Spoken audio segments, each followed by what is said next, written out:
আমি কিয় বিয়া পাতিব লাগে ঋগ্বেদত কৈছে অথ পুৰুষস্তাৱত সৰ্ব যত জায়াং বিন্দতে যত জায়াং বিন্দতে অথ প্ৰজায়তে তহি সৰ্বু ভৱতি আমি কিয় বিবাহ কৰাব লাগে প্ৰকৃত সন্তান কোন বৈষ্ণৱ সন্তান কিয় লাগে ধৰ্মালোচনী সভাত নগৈ কেৱল শৈক্ষিক ডিগ্ৰী অৰ্জন কৰিলেই শ্ৰেষ্ঠ মানৱ হ'ব পাৰেনে হাই ফ্ৰেণ্ডছ এটি নতুন ভিডিঅ'ৰ সৈতে আপোনালোক আটাইকে স্বাগতম জনাইছোঁ নামঘোষাৰ এটি শ্লোক ক'বলৈ বিচাৰিছোঁ তুমি হৰি কৃপাময় বাহিৰত গুৰুৰূপে অনুগ্ৰহ কৰি আছা মোক অন্তৰ্যামী গুৰুৰূপে তাকে সত্য কৰা ঘৰ তজু নামে সদায় ৰতি হওক কৃষ্ণ জয় গুৰু শংকৰ সৰ্বগুণাকৰ জাকেৰি নাহিকে উপাম তোহাৰি চৰণকো ৰেণুহতু কৌতি বাৰেক কৰহ প্ৰণাম কৃষ্ণ জগতগুৰু শ্ৰীমন্ত শংকৰদেৱ গুৰুজনাৰ 576তম আবিৰ্ভাৱ মহোৎসৱ উদযাপন কৰা হৈছে সমগ্ৰ ৰাজ্যজুৰি পূব নলবাৰীৰ অন্তৰ্গত ঐতিহাসিক গাঁও সন্ধাস্থিত শ্ৰীমন্ত শংকৰদেৱ কেন্দ্ৰীয় নামঘৰত জগতগুৰু শ্ৰীমন্ত শংকৰদেৱৰ 576তম 65 সংখ্যক আৰু শ্ৰীমন্ত শংকৰদেৱ সন্ধ্যা প্ৰাথমিকৰ সোণালী জয়ন্তী বৰ্ষ উদযাপন কৰিবলৈ লোৱা হৈছে 5 দিনীয়া বৰ্ণাঢ্য কাৰ্যসূচীৰে আজি শেষৰ দিন অৰ্থাৎ 5 দিনীয়া কাৰ্যসূচীৰ আজি অন্তিমটো দিন আৰু অন্তিমটো দিনৰ এটা বিশেষ কাৰ্যসূচী আছিল ধৰ্মালোচনী সভা স্মৃতিগ্ৰন্থ উন্মোচন আৰু সম্বৰ্ধনা অনুষ্ঠান এই ধৰ্মালোচনী সভাত উপস্থিত থাকে নিৰ্দিষ্ট বক্তা হিচাপে উপস্থিত থাকে শ্ৰীমন্ত শংকৰদেৱ সংঘৰ প্ৰচাৰক জগত বনিয়া আৰু জগত বনিয়া এই বাপ জনাই যি ভাষণ আগত ৰাখি যিখিনি ভাষণ দিছে এই ভাষণৰে সকলোকে মুগ্ধ কৰা পৰিলক্ষিত হৈছে আৰু তেওঁৰ ভাষণতে আজি তেখেতে কৈছিলে আমি কিয় বিবাহ কৰাব লাগে অৰ্থাৎ প্ৰথমতে মই যিখিনি কথা কৈছিলোঁ এইখিনি কথা তেওঁ ভাষণ প্ৰসংগত কৈছিলে প্ৰকৃত সন্তান কোন বৈষ্ণৱ সন্তান কিয় লাগে বা জগতগুৰু শ্ৰীমন্ত শংকৰদেৱৰ অৱদান কি আছিলে আৰু অকল শৈক্ষিক বা আনুষ্ঠানিক শিক্ষা বা ডিগ্ৰী ল'লেই যে শ্ৰেষ্ঠ মানৱ হ'ব পাৰি ধৰ্মালোচনী সভাত নগ'লে কি হ'ব পাৰে এক ধুনীয়া কথা সাৰ মৰ্ম অতি সুন্দৰভাৱে সাৱলীলভাৱে তেওঁ ভাষণ বা বক্তব্য প্ৰদান কৰিছিল আৰু এই বক্তব্য শুনাৰ কাৰণে বিভিন্ন স্থানৰ পৰা ইয়াত লোকসকল সমবেত হৈছিল গতিকে আপোনালোকক এই ভিডিঅ'টোত অকল তেখেতৰ যিখিনি সাৰ মৰ্ম থকা এটা ভাষণ ৰাখিছিলে এই ভাষণখিনি শুনাব বিচাৰিছোঁ অকণমান সময় দি এই ভাষণটো আপোনালোকে শুনক আৰু তাৰপিছত বুজি উঠিব আচলতে তেওঁ কি ক'ব বিচাৰিছে আৰু কিমান প্ৰয়োজনীয় কথা কিমান তাৎপৰ্যপূৰ্ণ কথা তেখেতে ক'বলৈ বিচাৰিছে তো আহক এতিয়া আমি জগত বনিয়া বাপজনাৰ ভাষণ শুনো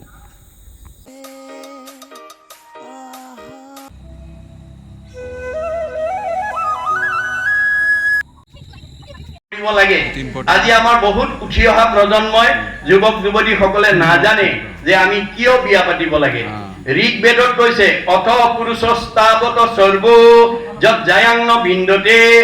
জায়াং বিন্দতে অথ প্ৰজায়তে তহি সৰ্বু ভৱতি আমি বিয়া কি কাৰণে পাতিব লাগে আজি সান্ধ গাঁৱত বা প্ৰাথমিকত যিসকল গৃহস্থীয়ে পিতৃ মাতৃয়ে নিজৰ বংশলৈ এটা গৃহস্থী ঘৰত বাস কৰি আছে কালৰ অতৰ্কিত গতিত তেওঁলোক গুচি যোৱাৰ পাছত সেই পিতৃ মাতৃ নিজৰ বংশ সেই ঘৰত এৰি থৈ যাবৰ কাৰণে পুত্ৰ কন্যা জন্ম দিবৰ কাৰণে বিয়া পাতিব লাগে কি মৰ্থে বিবাহম পুত্ৰাৰ্থে বিবাহম কি কাৰণে বিয়া পাতিব লাগে পুত্ৰ কন্যা জন্ম দিবৰ কাৰণে কি মৰ্থে পুত্ৰম পুন্নাম নৰকে তাৰ ইতিহি পুত্ৰাহ পুন্নাম নৰকৰ পৰা পিতৃ মাতৃক উদ্ধাৰ কৰিবৰ কাৰণে পুত্ৰ কন্যা জন্ম দিব লাগে এতিয়া পুন্নাম নৰক পিতৃ মাতৃৰ জীৱনলৈ কেতিয়া আহিব আমাৰ ভাগৱতত কৈছে দৰ্শন দিছে যে 60 বছৰৰ পিছত আমাৰ পিতৃ মাতৃৰ জীৱনলৈ কালৰ অতৰ্কিত গতিত এটাৰ পিছত এটা ওৱান আফটাৰ আনাদাৰ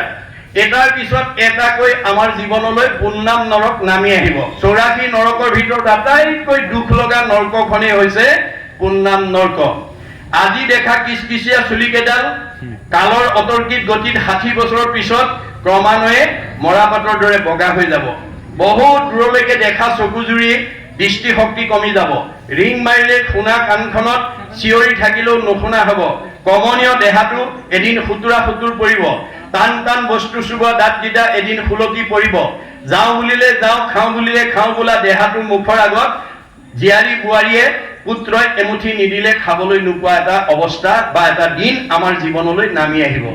সেই দিনাখন আমি জন্ম দিয়া পুত্ৰ কন্যাই আমাক কি কৰিব লাগিব? সেৱা শুশ্ৰূষা মৰম চেনেহ লালন পালন আদি কৰিব লাগিব। কিন্তু কোন পুত্ৰই কৰিব? আমাৰ ভাগৱতত কৈছে পুত্ৰেও তৰাইবে বুলি শুনি আছা শাস্ত্ৰ, বৈষ্ণৱ পুত্ৰক লাগি বুলি আছে মাত্ৰ। পুত্ৰই তৰাব বুলি শাস্ত্ৰত কৈছে সঁচা, কিন্তু বৈষ্ণৱ পুত্ৰ জন্ম দিব লাগিব। অবৈষ্ণৱ পুত্ৰ যদি উপজে বংশত স্বৰ্গহন্তে পিতৃক পেলাৱে নৰকত। আজি আমাৰ সমাজত বহুত লোকে এনেকৈ ধৰ্মালোচনী সভালৈ নহাৰ কাৰণে, ভাগৱত নশুনাৰ কাৰণে, সেই দৰ্শন নজনাৰ কাৰণে পিতৃ মাতৃয়ে পঢ়াই শুনাই পুথিগত ডিগ্ৰী, কাৰোবাক ডক্টৰেট উপাধি, কাৰোবাক ডাক্তৰ, কাৰোবাক ইঞ্জিনিয়াৰ, কাৰোবাক প্ৰবক্তা, কাৰোবাক অধিবক্তা, কাৰোবাক বুদ্ধিজীৱী, কাৰোবাক জ্ঞানী, কাৰোবাক মানি, কাৰোবাক বহুত বহুত উচ্চ পদস্থ বিষয়ত চাকৰি কৰাৰ যোগ্যতা অৰ্জন কৰি দিছে।